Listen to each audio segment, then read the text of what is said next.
आजच्या 3 महत्त्वाच्या बातम्या ज्यावर आहे झी 24 तासचं लक्ष।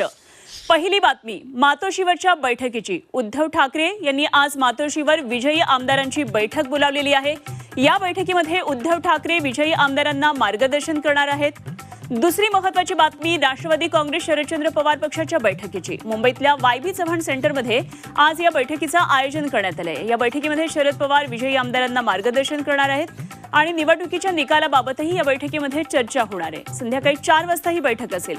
तिसरी महत्त्वाची बातमी आहे इंडिया आघाडी संदर्भातली। संसदेच्या हिवाळी अधिवेशनाच्या पार्श्वभूमीवर इंडिया आघाडीची दिल्लीमध्ये एक बैठक होणार आहे आणि काँग्रेसचे अध्यक्ष मल्लिकार्जुन खरगे यांच्या दालनात ही बैठक होणार आहे। या बैठकीला इंडिया आघाडीचे प्रमुख नेते उपस्थित राहणार आहेत। हिवाळी अधिवेशनात कोणते मुद्दे घेऊन आक्रमक व्हायचं याची रणनीती यावर आज चर्चा होणार आहे। त्यामुळे याबाबत आणखी काही विशेष इनपुट्स आपण या बातमीपत्रामध्ये पाहणार आहोत।